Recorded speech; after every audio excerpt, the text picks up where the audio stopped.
فاسألوا أهل الذكر إن كنتم لا تعلمون۔ السلام علیکم ورحمۃ اللہ وبرکاتہ۔ میں ہوں آپ کا میزبان حافظ محمد دانش۔ محترم سامعین و ناظرین، آپ کے سوالات کے جوابات کے لیے ہمارے ساتھ موجود ہیں بٹلہ ہاؤس سے شاہب مسجد کے امام و خطیب مفتی احمد بن محمد ارشد خان صاحب۔ جی مفتی صاحب، محمد حنیف گجرات سے کمنٹ باکس میں معلوم کرتے ہیں کنیت اور لقب میں کیا فرق ہے؟ بسم اللہ الرحمن الرحیم، حامدا و مصلیا و مسلما، اما بعد۔ جی ہاں، کنیت اور لقب یہ دونوں الگ الگ چیزیں ہیں۔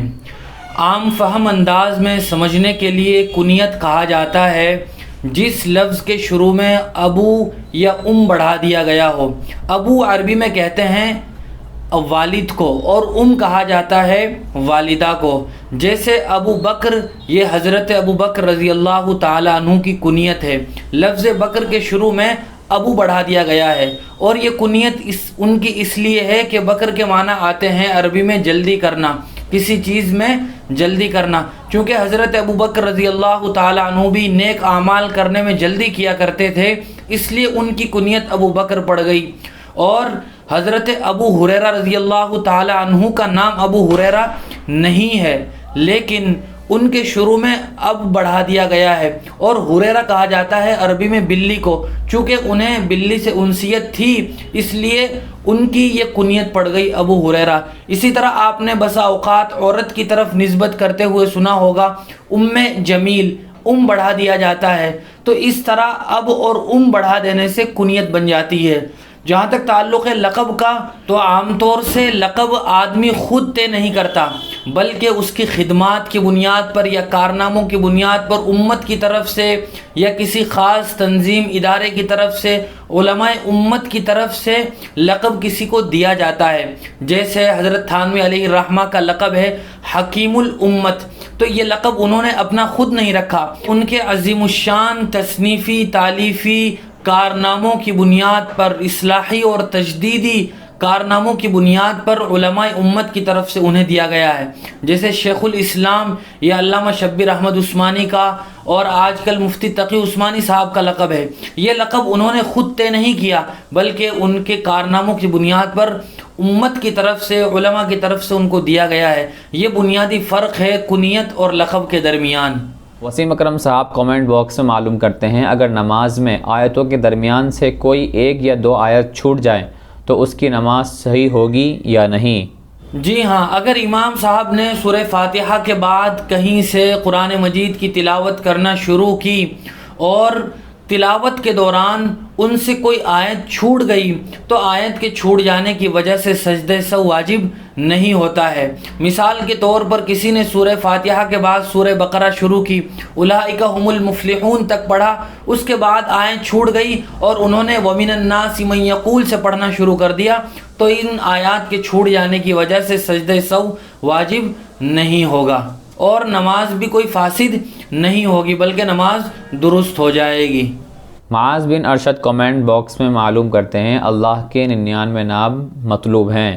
حدیث میں بھی آتا ہے کہ اللہ تبارک و تعالیٰ کے 99 نام ہیں، جو یہ ہیں: واللہ الذی لا الہ الا هو الرحمن الرحیم، الملک القدوس السلام المؤمن المہیمن العزیز الجبار المتکبر، الخالق البارئ المصور الغفار القہار الوہاب الرزاق الفتاح العلیم، القابض الباسط الخافض الرافع المعز المذل السمیع البصیر، الحکم العدل اللطیف الخبیر الحلیم العظیم الغفور الشکور العلی، الکبیر الحفیظ المقیت الحسیب الجلیل الکریم الرقیب المجیب الواسع الحکیم الودود، المجید الباعث الشہید الوکیل الحق القوی المتین الولی، الحمید المحصی المبدی، المعید المحیی، الممیت الحی القیوم، الواجد الماجد الواحد الاحد، الصمد القادر المقتدر المقدم المؤخر الاول الآخر الظاہر الباطن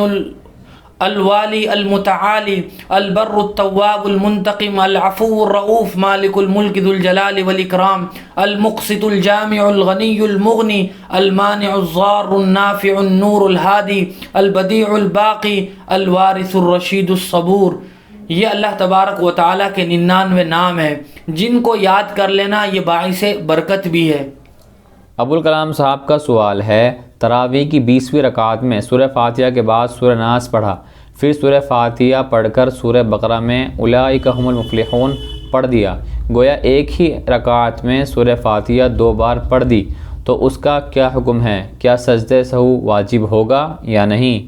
فرض نماز میں یا نفل نماز میں سورہ فاتحہ کو 2 بار پڑھنا یہ اس وقت سجدہ سہو کا سبب بنتا ہے جب سورہ فاتحہ کو ایک ساتھ 2 مرتبہ پڑھ دیا گیا ہو۔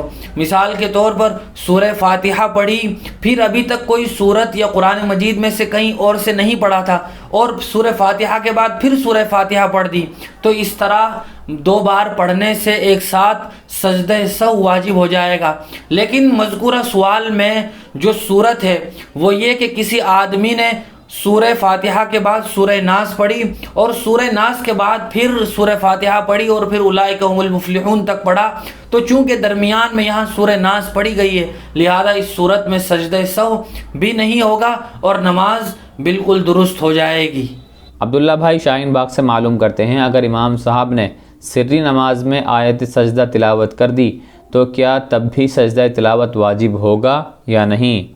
جی ہاں، اگر امام صاحب نے سری نماز میں بھی یعنی ظہر اور عصر میں فرض نماز میں قرات کرتے ہوئے بھی ایسی جگہ سے قرآن مجید کی تلاوت کی جس میں آیت سجدہ آتی ہے، تو بہرحال جس طرح جہری نماز میں سجدہ تلاوت واجب ہوتا ہے اسی طرح سر نماز میں بھی سجدہ تلاوت واجب ہوگا، اور امام صاحب سجدہ تلاوت کریں گے اور مقتدی بھی ان کی اقتداء میں سجدہ تلاوت ادا کریں گے۔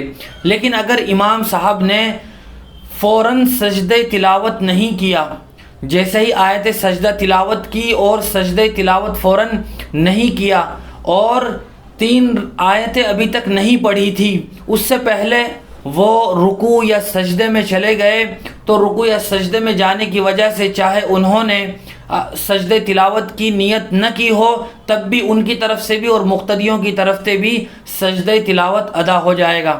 لیکن سجدہ تلاوت والی آیت انہوں نے تلاوت کی اور 3 آیتوں تک کوئی سجدہ نہیں کیا، پڑھتے رہے، اس کے بعد رکوع یا سجدہ کیا، اب ان کا سجدہ تلاوت ادا نہیں ہوگا۔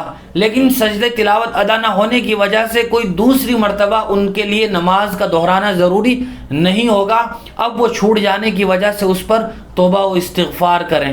ایک صاحب کا سوال ہے، آئینہ یا ٹائلس کے سامنے نماز پڑھنا کیسا ہے؟ اولاً تو نماز پڑھنے والا ایسی جگہ کھڑے ہو کر نماز پڑھے جہاں سامنے آئینہ نہ ہو یا ٹائلس اور ایسا پتھر نہ ہو جس میں آدمی کو اپنا عکس نظر آتا ہو، تو ایسی جگہ کا انتخاب کرنا چاہیے۔ لیکن اگر کوئی آدمی آئینے کے سامنے یا ایسی ٹائلس کے سامنے نماز پڑھے جہاں اپنا عکس نظر آ رہا ہے لیکن آدمی کو وہ عکس نماز میں خلل نہیں ڈال رہا ہے، خشوع اور خضوع آدمی کا متاثر نہیں ہو رہا ہے، تو پھر نماز پڑھنے کی گنجائش ہے، نماز پڑھ سکتے ہیں۔ لیکن بہتر اور افضل یہی ہے کہ سامنے آئینہ نہ ہو تاکہ خلل کا بھی خدشہ ختم ہو جائے اور کسی قسم کا اندیشہ باقی نہ رہے۔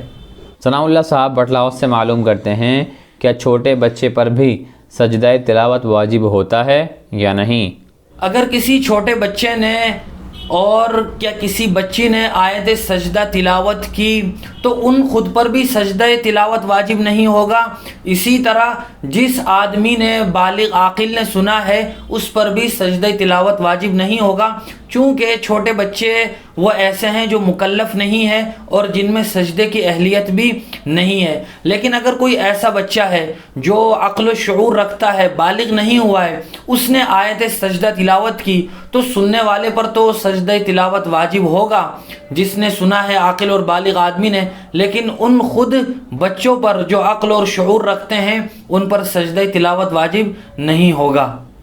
بہت شکریہ مفتی صاحب آپ کا۔ اسی طرح کی مزید مسائل کی جانکاری کے لیے آپ اپنا سوال ہمارے کمنٹ باکس میں لکھیں۔ ہمارے دار ارقم یوٹیوب چینل کو سبسکرائب کریں، ویڈیو کی نوٹیفیکیشن کے لیے بیل آئیکن کو دبائیں، ویڈیو کو لائک کریں، صدقہ جاریہ کی نیت سے ویڈیو کو شیئر بھی کریں اور اسی طرح اپنے سوال ہم تک پہنچاتے رہیں۔ جزاک اللہ۔